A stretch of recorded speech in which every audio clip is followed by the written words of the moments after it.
तो जैसा कि पिछले एपिसोड में हमने देखा था, प्रिंस युवान वर्सेस हान युवान का बैटल शुरू हो चुका था और यहाँ पर हान युवान अपने पावरफुल टेक्निक्स में से एक ब्लैक स्काई डेमन को यहाँ पे रिलीज कर देता है।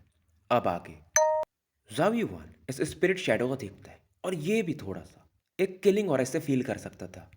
और युवान भी यहाँ पर अपने स्वॉर्ड ऑर्ब को अब पूरी तरह से रिलीज कर देता है। युवान का स्वॉर्ड शैडो ये जैसे आगे बढ़ता है, वो जो स्पिरिट था उसके हाथ में एक सिकल था, यानी कि एक वेपन टाइप, जो कि स्वॉर्ड ऑर्ब को पीछे की तरफ ढकेल देता है।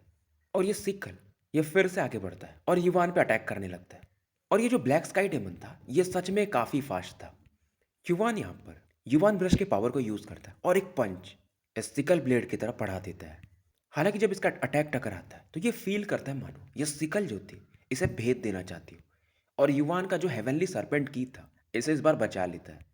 और युवान को समझ में आ चुका था कि ये जो ब्लैक स्काई डेमन है इसमें हान युवान को तो पूरा पावर है, साथ में कुछ और पावर मिक्स है जो कि शायद हान युवान से भी ज़्यादा है। क्योंकि युवान ने देखा था जब हान युवान ने इस पावर को सम्मन किया था तो हान युवान काफ़ी वीक पड़ गया था। और समय बीतता है, ब्लैक स्काई डेमन वर्सेस जाव युवान ये कई राउंड तक हो चुका था। युवान इस दौरान लगातार इससे फाइट कर रहा था और बीच में एक मौका पाकर के ओपनिंग देख करके ये अपने स्वॉर्ड पील से ब्लैक स्काई डेमन के चेस्ट पे अटैक कर देता है। उधर लोग बाहर बाहर बैठे काफ़ी खुश हो रहे थे, पर युवान के चेहरे पर कोई खुशी नहीं था। इसे कुछ तो कुछ डाउट हो रहा था, क्योंकि युवान अपने स्वॉर्ड ऑरा को इसके आर पार निकाल चुका था।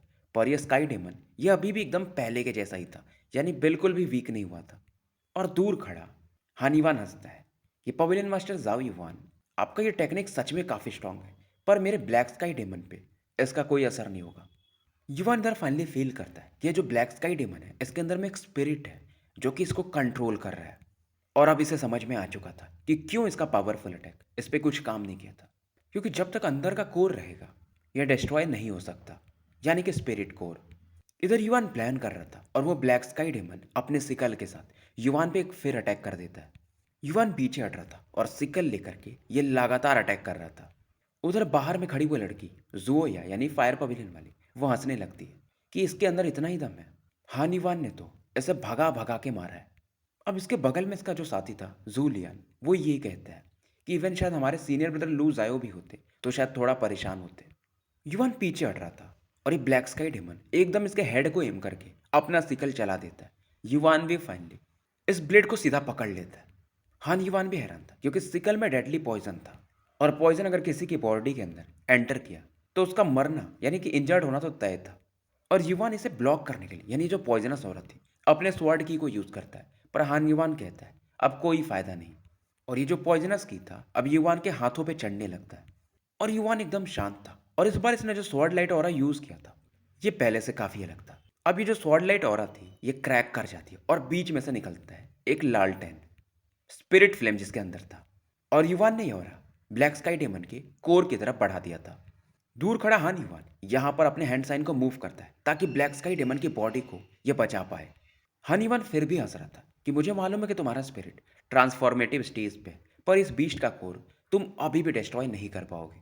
युवान देखता है ये जो ब्लैक मिस्ट आसपास आ रही थी और ये बोलता है स्पिरिट लालटेन आर्ट। और जैसे ये बोलता है स्पिरिट फ्लेम मानो इस पॉइजनस मिस्ट को गलाने लगती है। हानिवान हैरान था क्योंकि ये जो स्पिरिट फ्लेम था ये इनिशियल ट्रांसफॉर्मेटिव स्टेज से कहीं ऊपर था। स्पिरिट फ्लेम इस समय पूरे ब्लैक पाइथन की बॉडी को गलाने लगा था, साथ में स्पिरिचुअल कोर को भी उसके। और क्योंकि इस समय हानिवान इससे कनेक्टेड था तो ये भी फाइनली ब्लड वगैरह मुंह से निकालने लगता है। ये पीछे हटने को देखता है पर युवान अचानक से गायब होता है और इसके सामने प्रकट हो जाता है।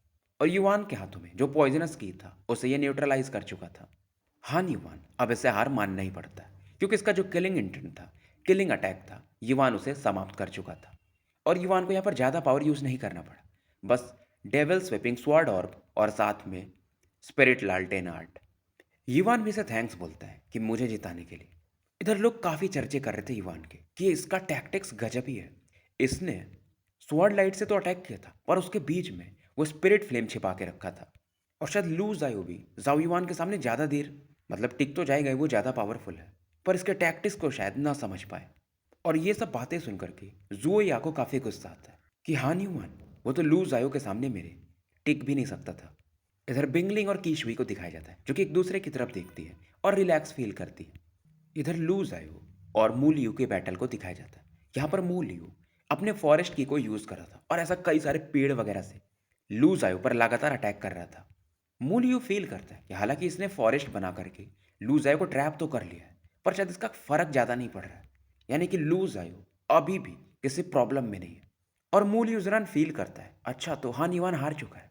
इसे मालूम था कि जाव युवान स्ट्रॉन्गर तो है, पर इतना जल्दी हरा देगा इसे नहीं लगा था। मूलियो ये सब सोच रहा था, वहीं एक पावरफुल जेनेसिस के ये जो ट्रीज थे इन्हें डिस्ट्रॉय करने लगता है। और मूलियो इस दौरान इन फॉरेस्ट को फिर से रिपेयर करना चाहता था, पर एक आवाज़ आती है कि मैंने तुम्हें काफ़ी समय दे दिया और तुम्हारे वुड क्लैन को, ये शायद तुम्हारा लिमिट है। और इस समय एक पर्पल लाइट पूरे पेड़ों को काटते जाती है। ये जो टेक्निक था इसे heavenly wave of purple cloud inferno कहा जाता है, एक पावर जिसमें कि इटाची जैसा कुछ ब्लैक फ्लेम्स मानो मिक्स हो। और पलक झपकते ये पूरा फॉरेस्ट डिस्ट्रॉय हो चुका था। मूलियो थोड़ा सा पीछे हटता है, पर तभी लूज आयो एक palm attack purple wave palm इसकी तरफ बढ़ा देता है। और मूलियो के पास समय भी नहीं मिलता है। इस अटैक के कारण ये पीछे जाके गिरता है और खून की उल्टी करने लगता है। हालांकि मूलियो हार चुका था, पर ये लूज आयो से कहते हैं, तुम्हें मालूम है कि मेरा इंट्यूशन हमेशा सही होता है। लूज आयो कहता है, मतलब जाओ युवान, अच्छा ठीक है। और ये मूलियो को इग्नोर करके आगे की तरफ बढ़ जाता है। और मन ही मन कहता है, टेंशन मतलब वो भी कुछ ही समय में हार जाएगा। अब यहाँ पर जब युवान आगे बढ़ रहा था, इसे मिलता है चीफ पवेलियन मास्टर का टोकन। दूसरी तरफ लूज आयो को भी सेम मिलता है। युवान इस दौरान कुछ पुराने समय को याद करता है कि इन 1 सालों में इसने काफ़ी बैटल लड़ा था। और खास करके याव याव को बहुत याद करता है, क्योंकि जो भी आज ये है ये सब याव याव के कारण ही है। और उसके अंदर एक फिर से डिज़ायर जागता है कि इसे याव याव को जल्दी से जिंदा करना है। तो उसके लिए हर एक बैटल इसे जीतना ही पड़ेगा और जल्दी जल्दी आगे बढ़ना ही पड़ेगा। इधर यह बैटल एरिना में पहुंच चुका था और दूसरी तरफ से आवाज़ आती है कि मुझे कभी नहीं लगा था कि चीफ पवेलियन मास्टर के लिए मैं तुमसे अंत में compete करूंगा। और सामने दिखाया जाता है लू जायो को। और ये युवान से कहते हैं, लगता है तुम्हारे अंदर साहस काफ़ी आ गया है हान युवान को हरा करके। युवान भी हंसता है कि जब तुम फाइट करोगे तो खुद ही पता चल जाएगा। लोगों को पहले लगता था कि लू जायो आराम से जीत सकता है, पर कोई तो था जो कि उसे टक्कर दे सकता था, शायद पार भी कर सकता था। पर पार करने वाले बातों में एक आदि लोग ही जो हैं जो विश्वास करते थे। इधर जोया को दिखाया जाता है जो कि दांत थोड़ा गुस्से में पीस रही थी, क्योंकि इनका फायर पवेलियन अभी जभी भी हारा था कोई भी कंपटीशन में, सबके पीछे एक ही बंदा था, जाओ युवान। और ये मन में सोचती है कि हर बार तो युवान अलग अलग ट्रिक्स यूज करके जीत जाता है, पर इस बार एक फेयर बैटल था, यानी कि 1-on-1 बैटल। देखते हैं क्या होता है।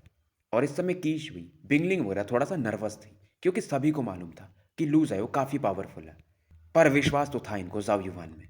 इधर लू जायो को दिखाया जाता है जो कि अपना मॉन्स्टर्स पर्पल जेनेसिस की को रिलीज करने लगता है, और मानो आसमान इस समय पर्पल कलर सा होने लगता है।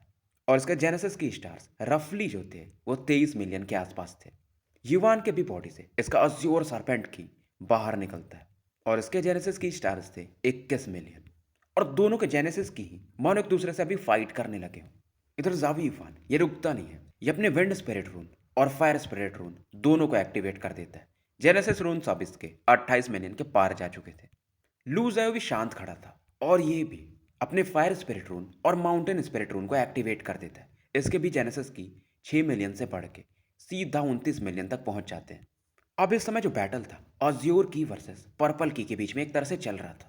इधर युवान फाइनली अपने डेविल स्वीपिंग स्वॉर्ड ऑर्ब को बाहर निकालता है और कई सारे स्वॉर्ड शैडोज बना करके लूज आयो पर अटैक करने लगता है। लूज आयो भी purple wave palm attack use करता है, और दोनों के अटैक इतने फेयर्स थे कि आसपास के माउंटेन्स भी यहाँ पे ट्रैम्बल करने लगते हैं। युवान रुकता नहीं है, ये तुरंत ही ओमेगा सेंट स्पिरिट आर्ट को भी एक्टिवेट कर देता है।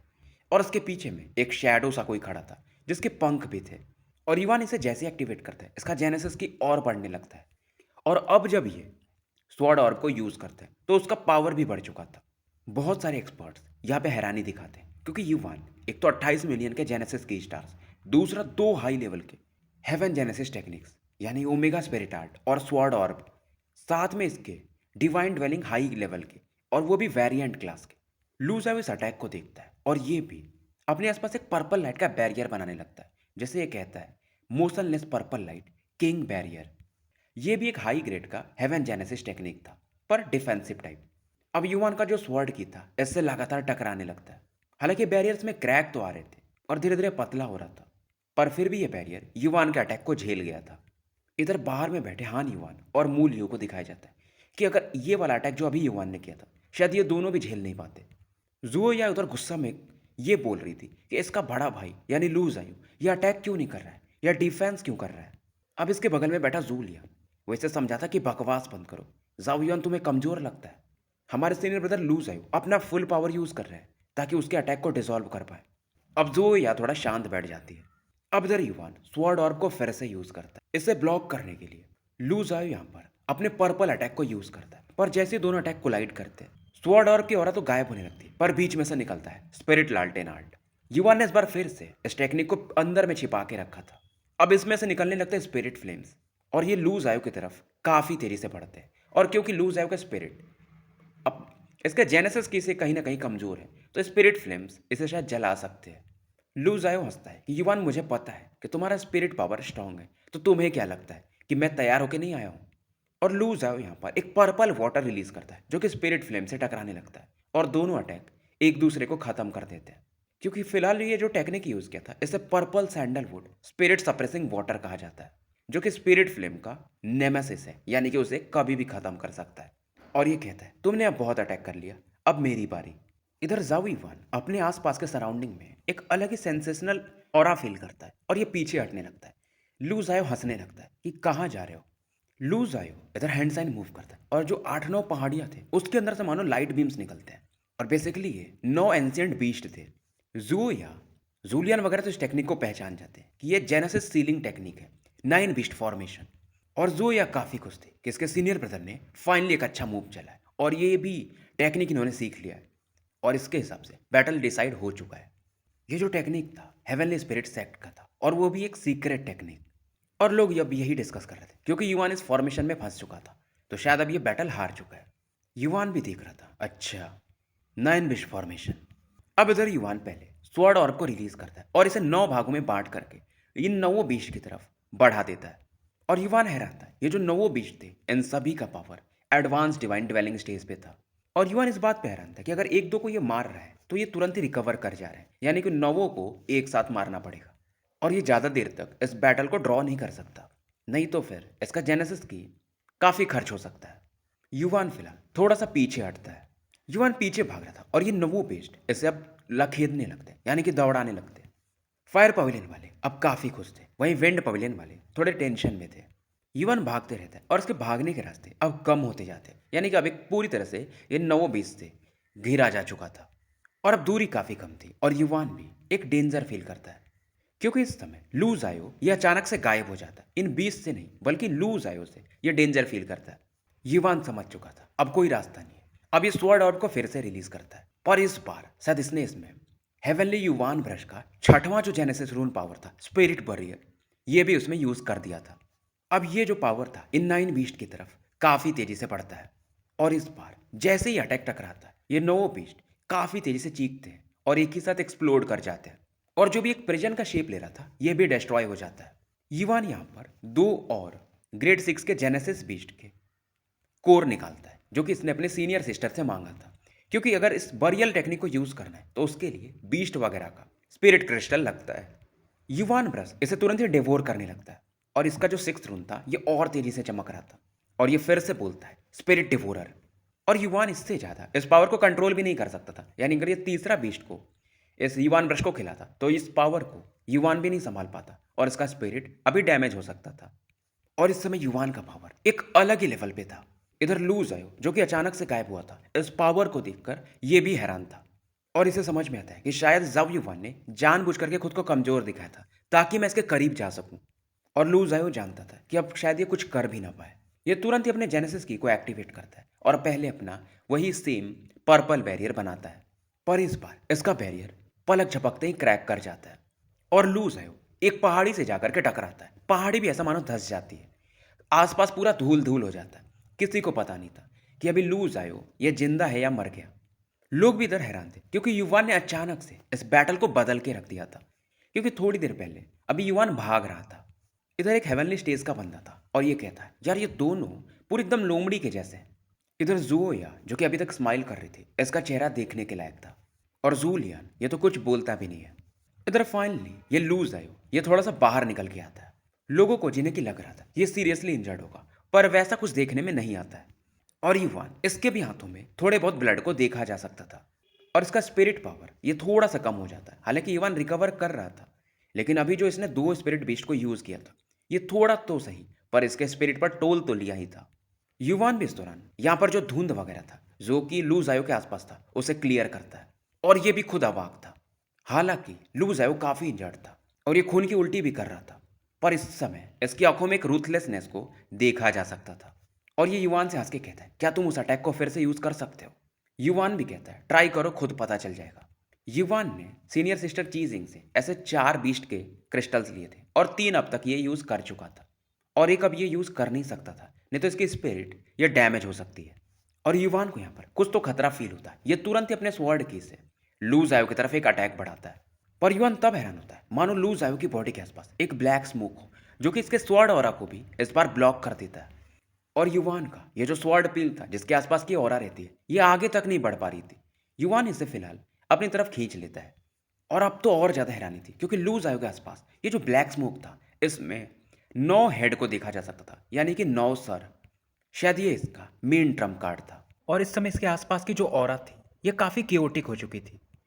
इवन जो यहाँ पर पांचों ग्रैंड एल्डर्स थे इनकी तरफ देखने लगते हैं, और लेडी चीजिंग ये तो इसे पहचान जाती है कि 9 हेडेड अबिसल पाइथन यानी हेवनली सेक्ट वाले इस बंदे को भी डिस्ट्रॉय करने को तैयार है, क्योंकि ये जो पाइथन था इवन शायद लू जायो को भी डिवोर कर सकता है।